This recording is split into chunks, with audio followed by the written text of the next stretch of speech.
What's up? I'm John Middlekauff, host of the GoLow podcast. You can find it below in the description.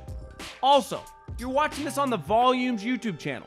Make sure you subscribe, share it with all your friends.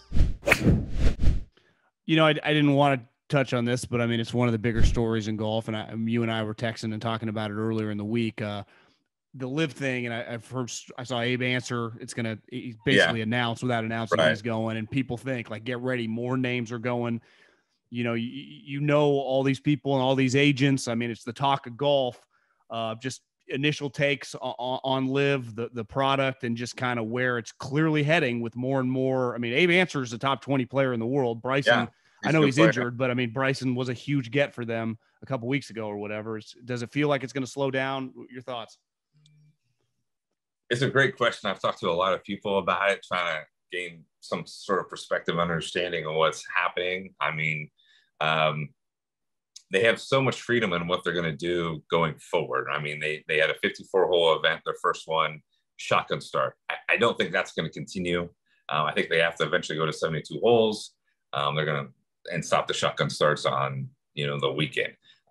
They're getting more legitimate players. They're very international right now, right? It doesn't feel like they're very of like American, and it's kind of a weird way to say it, but Abraham Answer and they got Sergio and Lee and all these top names from Europe they've been there a long, long time.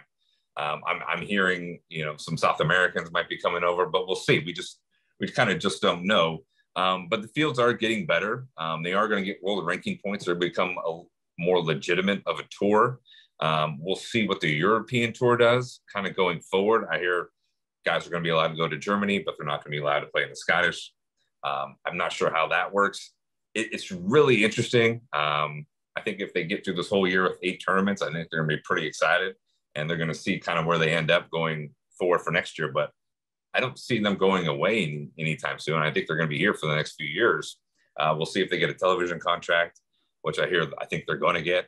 I mean, this feels like it's just the beginning, for all the talk and all the players. I think I was happy that the U.S. Open was the U.S. Open, and we got to see an incredible product, and nothing was sort of stained by that. But this isn't going away. We've just really begun this this turmoil and this interaction between the PGA Tour and the LIV Golf. It's really, we've just begun. Do you think that the breaking down the dam would be for them to get one of the top American guys, whether it be one of the guys that have been openly anti them, or even just all of a sudden get a Sam Burns, a Scotty Scheffler, something like that? I'm not saying it doesn't feel like they're close to doing that, but the money, it's going to get harder and harder if they become more and more legitimate, right? Well, I think it seems like strength is in numbers. It's interesting seeing one guy go, but what about 4 or 5 guys get together and say, and bring their whole group to the LIV Tour? Now that's going to be pretty powerful when they just say, this is our number, and then we'll divide it up as we see fit. That would be more powerful than a guy like Sam Burns going over. If somehow, Spieth and Scheffler and Justin got together and said, well, let's just throw out a ridiculous number and then see what happens. That would be powerful.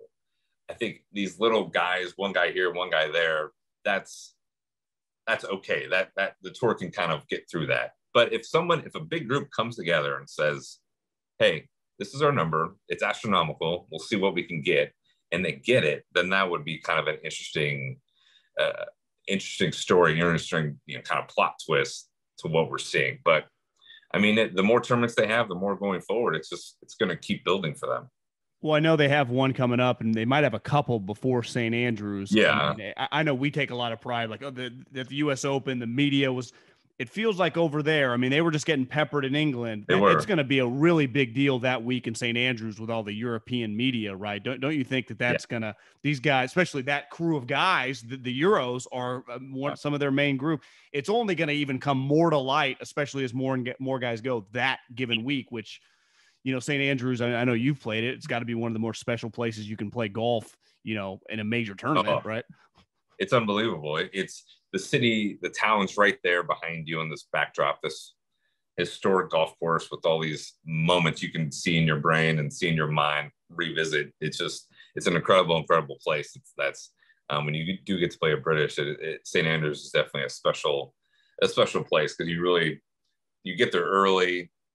You're there for, it feels like about 10 days or so, kind of getting acclimated. It's an amazing scene. And that will be interesting how the media is going to approach those players. Are they going to be super aggressive, or are they going to be super respectful of the event? And how are the players going to keep talking going forward? Because it feels like if I was the PGA Tour, the PGA Tour players, I'm done talking about it. Yeah. There are no more statements. There's no more, Rory kind of keeps chirping at it. I think he just needs to stop and say, I'm a PGA Tour member. I'm very proud. I'm trying to win majors and tournaments. I'm not talking about this anymore. But he kind of keeps nibbling at it for some reason. I'm not sure. But that's what I would do if I was a PGA Tour player. I'm like, I'm done talking about this. So we'll see what the media does. They're extremely respectful of the R&A and the British Open.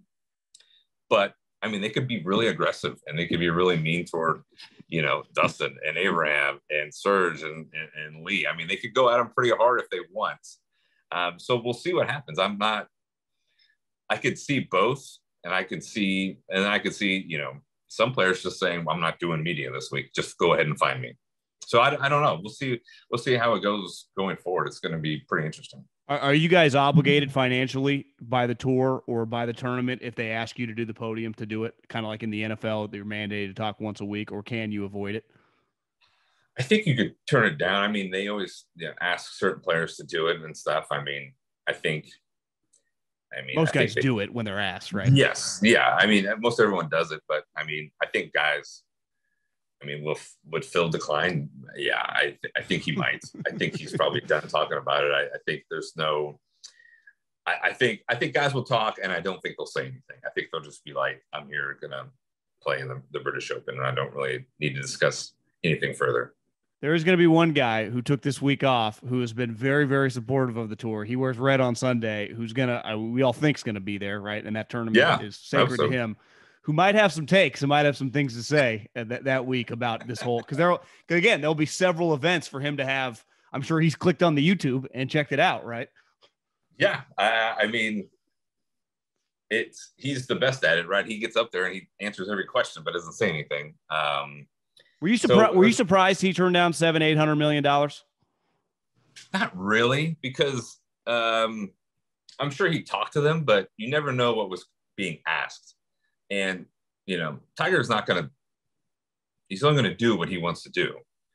He's going to respect the tour and the meaning of things, but those guys are working for that LIV money. I mean, they are doing events, pro-ams, parties, dinners. Like, there's a lot to do. This is not just, it's guaranteed money, but it's not free money. I mean, they're going to work for it every single week they play and do things that we don't even really know about, but they're going to work it that week for sure. And Tiger's done with that. Like, if I'm Tiger, I'm like, listen, if you're advising him, you're like, listen, you're a billionaire now. What do you I think simplicity for his life and what he's doing, he's just trying to get healthy enough to play tournaments, obviously. I mean, he skipped the US Open because he's just not there. So I don't think he's not glad handing at the chain smokers tournament. Right. I don't think so. I just don't think, what's he going to do with it? I think he's just kind of like, it's honestly just not worth it for him. I think he just wants to get healthy enough to play tournaments. It's where his mind is right now. The guys you've talked to and you're friends with on the tour, are they interested? Do a lot of guys turned off by the whole thing, or is it just kind of a mixed bag on the individual? I think it's a mixed bag of the individual. It seems like most 30 and under are just trying to win tournaments. They really don't have much interest in what's sort of being offered. They just kind of, I think most golfers that I've talked to or have heard are just trying to play golf. They want simplicity in their life. They don't want a lawsuit. They don't want the noise. They just want to know where they're going to play next week and play and not have to answer these questions and go out and just earn their money the best way they can. Most guys just aren't that interested. And if you look at the guys taking the money, they're mostly older guys who've won their tournaments. They have a major, have been extremely close. Like, they have their own legacies, and they just, it's just too good opportunity to sort of pass up. I mean, so it seems like the younger guys just want to play golf, and they don't want to have they don't want this distraction. Well, Hunter, that was a fun U.S. Open, and get ready for more LIV tournaments because I'm excited to watch this story unfold, man. Happy Father's Day. I know you got a big family, and hopefully you guys enjoyed the day, and talk to you soon, man. Thank you. Appreciate it, man.